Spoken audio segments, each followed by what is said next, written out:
আসসালামু আলাইকুম ভিউয়ার্স, আশা করি সবাই অনেক অনেক ভালো আছেন। এই ঈদে আপনারা সবাই অনেক আনন্দ করেছেন। তো ঈদে কিন্তু আমরা প্রচুর পরিমাণ ছবি তুলে থাকি। তো আমরা জানি যে ক্যামেরা অথবা মোবাইল ফোন দিয়ে ছবি তুললে ছবিতে পারফেক্ট লাইট এবং কালার থাকে না। তো আজকের ভিডিওতে শিখিয়ে দিব কিভাবে আপনার ঈদে তোলা ছবিগুলো আপনার হাতে থাকা মোবাইল ফোন দিয়ে লাইটরুম অ্যাপটির মাধ্যমে চমৎকার এডিটিং করে ফেলবেন। খুবই সিম্পল এডিট হলেও এই ছবিগুলো কিন্তু সবাই পছন্দ করে। তো যেমনটা আপনার স্ক্রিনে দেখতে পাচ্ছেন। তো রিকোয়েস্ট করবো যারা এই এডিটিং শিখতে চান অবশ্যই লাইক দিয়ে ভিডিওটি শেয়ার করে দিবেন এবং অবশ্যই ভিডিওটি শেষ পর্যন্ত দেখবেন। তো ফ্রেন্ডস, কথা না বাড়িয়ে আমাদের মোবাইল স্ক্রিনে চলে যাই। আমাদের প্রত্যেকের মোবাইল ফোনে একটি অ্যাপ ইনস্টল করে নিতে হবে। তো আমরা চলে যাব গুগল প্লে স্টোরে গিয়ে সার্চ অপশনে ক্লিক করে এখানে আমরা লাইটরুম লিখে সার্চ করে দিব। ঠিক আছে, তো আমার ইন্টারনেটটা অন করে নেই। লাইটরুম লিখে সার্চ করে দিলে সবাই আমরা এই লাইটরুম অ্যাপটি পেয়ে যাব। তো লাইটরুমের লেটেস্ট ভার্সনটি আমি ইউজ করতেছি। এই অ্যাপটি দিয়ে আমরা সিম্পল একটা ঘোলা অথবা কালার নেই লাইট নেই এরকম একটা ছবিকে চমৎকার এডিটিং করে ফেলতে পারবো এবং এই অ্যাপটি কিন্তু মোটামুটি সবাই চিনেন। যাই হোক, আর কিছু বলবো না। তো আমি যেহেতু অলরেডি ইনস্টল করে নিয়েছি, এখান থেকে সিম্পল ওপেনে ক্লিক করে দিব। ওকে, তো অ্যাপটি ওপেন হয়ে যাচ্ছে। তো আর অবশ্যই এই অ্যাপটি ইউজ করতে গেলে কিন্তু এখন ইন্টারনেট কানেকশন প্রয়োজন হয়। ইন্টারনেট কানেকশন ছাড়া কিন্তু অ্যাপটি ব্যবহার করা যায় না। তো যাই হোক, আমি ঈদের দিন যে ছবিগুলো তুলেছিলাম সেখান থেকে একটা ছবি সিলেক্ট করে দিব। তো এখানে দেখতে পাচ্ছেন আমার মোবাইল ফোনে থাকা সবগুলো ছবি কিন্তু এখানে শো করতেছে। তো আপনি যে ছবিটা এডিট করতে চান সেই ছবিটা সিলেক্ট করে দিবেন। তো বন্ধুরা, আমি এই ছবিটা সিলেক্ট করে দিচ্ছি। ক্লিক করে দিলাম। ক্লিক করে দিলে এখানে একটু লোড নিবে। তো দেখতে পাচ্ছেন এটা কিন্তু আমার মোবাইল ফোন দিয়ে তোলা হয়েছে ঈদগাহ মাঠে। তো আপনারা অবশ্যই স্ক্রিনে দেখতেই পাচ্ছেন সঠিক কালার এবং লাইট নেই এবং ব্যাকগ্রাউন্ডও কিন্তু ব্লার নেই। তো আপনি ব্যাকগ্রাউন্ড ব্লার করার জন্য এখন আর ক্যামেরার প্রয়োজন নেই। আপনি জাস্ট মোবাইল ফোন দিয়ে তুললে কিন্তু পুরো ডিএসএলআর ক্যামেরার মতো ব্লার করতে পারবেন এই লাইটরুম অ্যাপটি দিয়ে। তো সব কিছু স্টেপ বাই স্টেপ শিখাচ্ছি। তো প্রথমে আমরা ছবিটাকে একটু ক্রপ করে নেব। তাই নিচে ক্রপ নামে একটা টুলস পেয়ে যাচ্ছি, 3 নম্বরে ক্রপে ক্লিক করব। আমি এখান থেকে এইটুকু ক্রপ করে নিচ্ছি, সাইড দিয়ে এইটুকু ক্রপ করে নিব। না, আমাদের ছবিটা একটা সুন্দর একটা সাইজ দিয়ে নিব। ঠিক আছে, এখন সাইজটা সুন্দর আছে। এরকম সাইজ করে নিলে আপনার ছবিটা যখন ফেসবুকে আপলোড করবেন আপনার ছবিটা কিন্তু ক্রপ হবে না। ঠিক আছে, তো যাই হোক, আমরা এখান থেকে টিক মার্কে ক্লিক করে দিব। ক্লিক করে দিলে প্রথমে আমরা এখান থেকে ফটোটা কালার গ্রেডিং করে নেব এবং লাইটটা অ্যাডজাস্ট করে নেব। তাই নিচ থেকে এডিটে ক্লিক করব। এডিটে ক্লিক করে দিলে এখানে অনেকগুলো টুলস চলে আসবে। এখান থেকে আমরা লাইটে ক্লিক করব। ঠিক আছে, লাইটে ক্লিক করার পর এখানে এক্সপোজার আছে, হালকা একটা এক্সপোজার বাড়িয়ে দিব। যদি আপনার ফটোতে লাইট কম থাকে তাহলে এক্সপোজারটা একটু বাড়িয়ে দিবেন। জাস্ট একটা ক্লিক করলে কিন্তু 10 করে প্লাস হবে। তারপর এখান থেকে কন্ট্রাস্ট একটু মাইনাস করে দিব, হাইলাইটসটা একটু মাইনাস করে দিচ্ছি। তারপর এখান থেকে আমরা শ্যাডোটাকে একটু প্লাস করে দিব, হালকা একটু প্লাস করে দিলাম, 11 প্লাস করে দিলাম। তো লাইটটা মোটামুটি অ্যাডজাস্ট হয়ে গিয়েছে, আর প্রয়োজন নেই। এখন আমরা চলে যাব নিচ থেকে কালারে। এই যে কালার নামে আলাদা একটা টুলস আছে, সেই টুলসে ক্লিক করে দিব। ক্লিক করে দেওয়ার পর উপরে মিক্স লেখা আছে, সিম্পলি এই মিক্স লেখাটাতে ক্লিক করব।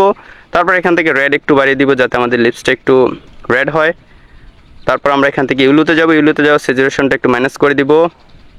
ওকে, স্যাচুরেশনটা একটু মাইনাস করে দিলাম। তারপর আপনার ফেসটা যদি একটু ব্রাইট করতে চান তাহলে নিচ থেকে লুমিনেন্সটা একটু প্লাস করে দিবেন। আমি 10 প্লাস করে দিলাম, আপনার যতটুকু প্রয়োজন ততটুকু দিয়ে নেবেন।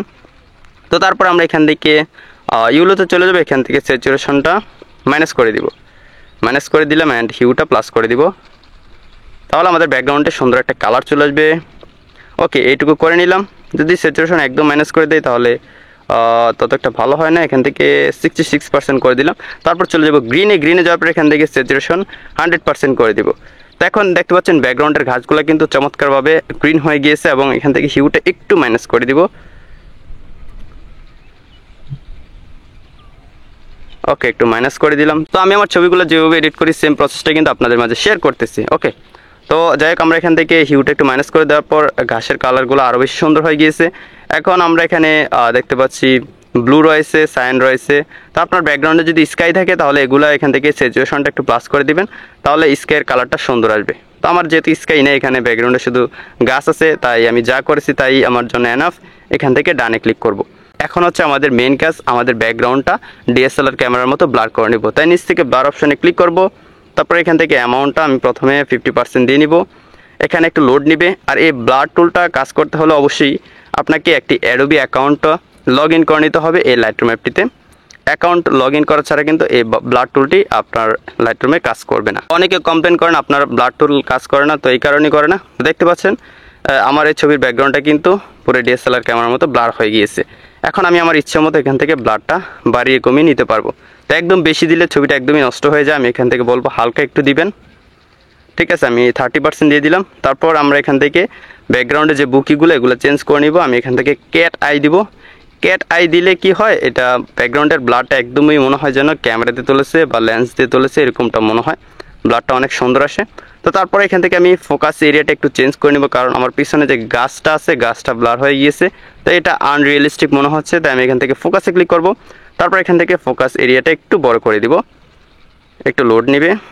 তো এখন গাছটা মোটামুটি ক্লিয়ার, আর একটু দিব। তো এখন ঠিক আছে, গাছটা সুন্দর ক্লিয়ার হয়ে গিয়েছে। নিচ থেকে অ্যাপ্লাইতে ক্লিক করব। ক্লিক করে দিলে এখানে আবার লোড নেবে, কয়েক সেকেন্ড সময় লাগবে। অলরাইট ফ্রেন্ডস, আমার কাজটা কিন্তু মোটামুটি হয়ে গেল, মানে ব্লারের কাজটা শেষ। এখান থেকে টিক মার্কে ক্লিক করব। তারপর আমাদের আরও কিছু কাজ আছে। এখান থেকে ইফেক্টে যাব, ইফেক্টে যাওয়ার পর টেক্সচার একটু বাড়িয়ে দিব, 4 বাড়িয়ে দিলাম, ক্লিয়ারিটি 2 বাড়িয়ে দিলাম, অ্যান্ড ডিটেলে যাব। ডিটেলে যাওয়ার পর এখান থেকে শার্পেনটা অবশ্যই আমরা বাড়িয়ে দেবো, যেহেতু মোবাইল ফোন দিয়ে ছবি তুলেছি। মোবাইলে যে ছবিগুলো আছে সেগুলো কোয়ালিটি একটু কম থাকে, শার্পেনটা বাড়িয়ে দিলে কোয়ালিটিটা অ্যাডজাস্ট বা ভালো হয়ে যায়। তারপর এখান থেকে নয়েসে যাব, নয়েসে যাওয়ার পর এখান থেকে আমরা মোটামুটি 30 বা 50% বাড়িয়ে দিব, ঠিক আছে। তো এখন দেখতে পাচ্ছেন ছবিটা বিফোর আফটার দেখাই, এটা হচ্ছে বিফোর আর এটা হচ্ছে আফটার। কতটা চমৎকারভাবে কিন্তু এডিটিং হয়ে গিয়েছে। তো এখানে আমরা চাইলে আরও কিছু কাজ করে নিতে পারি, যেমন মাস্কে ক্লিক করব, এখান থেকে প্লাস আইকনে ক্লিক করব, এখান থেকে লিনিয়ার গ্রেডিয়েন্ট যেটা আছে সেটাতে ক্লিক করব, এখান থেকে টেনে একটা মাস্ক অ্যাড করে দিব, একটু নিচে নামিয়ে দিব, লাইটে ক্লিক করব, এখান থেকে এক্সপোজারটা একটু মাইনাস করে দিব, ঠিক আছে। নিচের সাইডটা একটু ডার্ক থাকবে, তাহলে আর ছবিটা দেখতে আরও ভালো লাগবে। তারপর এখান থেকে টিক মার্কে ক্লিক করে দিব। চাইলে আমরা ব্যাকগ্রাউন্ডে লাইট অ্যাড করতে পারি, তো সেগুলো দরকার নেই, একদম সিম্পলভাবে কিন্তু আমি এডিটটা করেছি। এটা কিন্তু মোবাইল ফোন দিয়ে তোলা একটা ছবি ছিল, এই যে বিফোর অ্যান্ড আফটার। লাইটরুম দিয়ে এডিট করার পর চমৎকারভাবে কিন্তু এডিটিং হয়েছে। এবং এই ছবিটা যদি আমি সোশ্যাল মিডিয়াতে আপলোড করি, কেউই বলবে না যে এটা মোবাইলের ক্যামেরা দিয়ে তোলা, সবাই বলবে যে বড় কোনো বা দামি কোনো ডিএসএলআর ক্যামেরা দিয়ে তুলেছি। এবং অলরেডি কিন্তু এই ছবিটা আমার প্রোফাইলে শেয়ার করেছি। যাই হোক, আমাদের কাজ যেহেতু শেষ, এখন আমরা ছবিটা জাস্ট সেভ করে নিব। সেভ করার জন্য উপরে শেয়ার বাটন রয়েছে বা শেয়ার আইকন রয়েছে, এটাতে ক্লিক করব। ক্লিক করার পর একটু ওয়েট করতে হবে। তারপর এখান থেকে সেভ কপি টু ডিভাইস একটা লেখা পেয়ে যাবো, সিম্পলি এই লেখাটাতে ক্লিক করে দিলে আমাদের এই ছবিটি গ্যালারিতে সেভ হয়ে যাবে। ফ্রেন্ডস, আশা করি সম্পূর্ণ ভিডিওটা দেখে আপনিও শিখে গিয়েছেন আপনার নর্মাল একটি ছবিকে বা মোবাইল ফোন দিয়ে তোলা ছবিকে চমৎকারভাবে কীভাবে এডিটিং করে ফেলবেন এই লাইটরুম অ্যাপটি দিয়ে। তো আশা করি সবার জন্য এই টিউটোরিয়ালটি খুবই ইম্পর্টেন্ট ছিল, যেহেতু আমরা সারা বছরই অনেকে ছবি তুলতে পছন্দ করি। তো এখন থেকে আপনি এই স্টেপগুলো ফলো করে কিন্তু খুব সহজেই লাইটরুম দিয়ে আপনার ফটো এডিটিং করে ফেলতে পারবেন। তো ভিডিওটি ভালো লাগলে অবশ্যই লাইক দিয়ে শেয়ার করবেন, যারা নতুন তারা অবশ্যই চ্যানেলটি সাবস্ক্রাইব করবেন। তো দেখা হচ্ছে পরবর্তী ভিডিওতে নতুন কোনো এডিটিং নিয়ে। ততক্ষণ সবাই ভালো থাকুন, সুস্থ থাকুন, আল্লাহ হাফেজ।